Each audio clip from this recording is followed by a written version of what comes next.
حضرت فاطمہ الزہرا کی رخصتی تشریح شعر نمبر 1 سے 7 تک۔ گلزار اردو 12ویں جماعت۔ حوالہ محمد حفیظ جالندھری 14 جنوری 1900 میں جالندھر میں پیدا ہوئے۔ والد کا نام حافظ شمس الدین تھا۔ 1925 میں ریاست خیرپور کے درباری شاعر بنے۔ ریاست ٹونگ نے ملک الشعراء کے خطاب سے نوازا۔ نظام حیدرآباد نے سلطان الہند کا خطاب دیا۔ برطانوی حکومت نے خان بہادر کا خطاب دیا۔ 1947 میں پاکستان آ گئے اور مسلح افواج میں ڈائریکٹر آف مورال اخلاق مقرر ہوئے۔ محمد حفیظ جالندھری نے پاکستان کا قومی ترانہ لکھا اور شاعر پاکستان کا خطاب ملا، ستارہ امتیاز بھی ملا۔ ان کی وفات 1982 کو لاہور میں ہوئی۔ ان کی تصانیف میں شاہ نامہ اسلام، ترقابہ شیریں، نغمہ اعزاز، سوز و ساز اور چراغ سحر شامل ہیں۔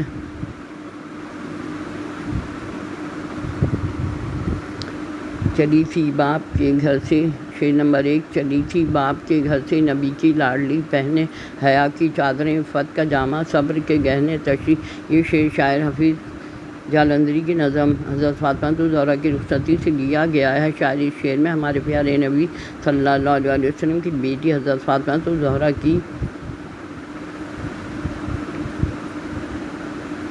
سادگی سے شادی اور رخصتی کے بارے میں بتاتے ہوئے کہہ رہے ہیں کہ حضرت فاطمہ رضی اللہ تعالیٰ عنہ اخلاقی صفات اور عظمت و تقویٰ کی اعلیٰ مثال تھیں، کیونکہ وہ شرم و حیا کی چادر، پاکیزہ لباس اور صبر و قناعت کے زیور سے آراستہ تھیں۔ اسلام میں مال و دولت رضائے الہی کا معیار نہیں، تو ان کے پاس تقویٰ اور پرہیزگاری کی تربیت ہی ان کے لیے کسی دولت سے کم نہ تھی۔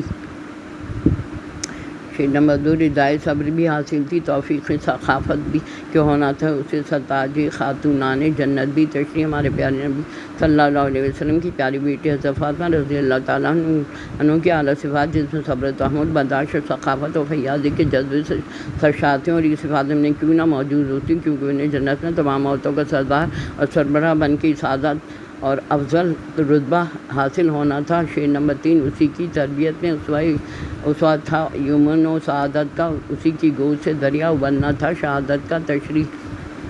اخلاقی صفات بھی شامل ہو گئی۔ آپ نے انہیں صبر و رضا کا عادی بنایا۔ لاڈ و پیار کے باوجود آپ نے حضرت فاطمہ کو حسن سعادت کا نمونہ مثال بنا لیا۔ یہی وجہ ہے کہ جب دین اسلام پر وقت پڑا تو ان کے بیٹوں حضرت امام حسن اور حضرت امام حسین نے آگے بڑھ کے شہادت کو گلے لگا لیا اور میدان کربلا میں اسلام کی سربلندی کے لیے شہادت پائی۔ اس طرح ان کی گود شہادت کے دریا کا منبع قرار پائی۔ شعر نمبر 4۔ وہی غیرت جو مہر خاتم حق کا نگینہ تھی، امی کی لاڈلی ہی اس امانت کی امینہ تھی۔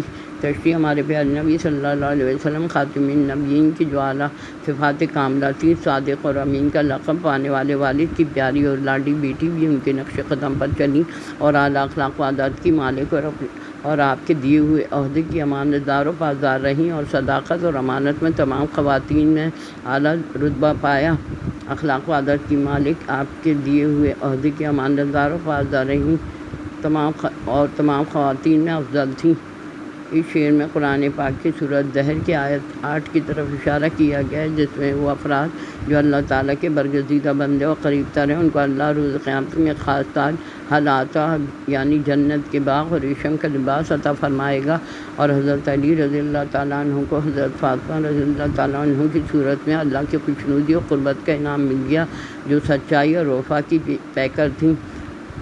شعر 6۔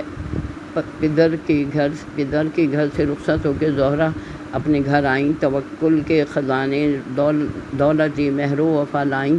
تشریح۔ حضرت فاطمہ رضی اللہ تعالیٰ عنہ جب والد کے گھر سے رخصت ہو کے اپنے سسرال آئیں تو سامان و سزا کی جگہ وفاداری۔ شعر نمبر 7۔ جہیز ان کو ملا جو کوئی شہنشاہ دو عالم سے ملا ہے، درس ہم کو سادگی کا فخر اعظم سے۔ تشریح۔ حضرت فاطمہ الزہرا کی شادی پر ان کو جو جہیز ملا وہ بہت سادہ و مختصر تھا، جس سے ہمیں سادگی کا سبق ملتا ہے۔ ہمارے نبی نے دونوں جہاں کے بادشاہ سے دنیا بھر کے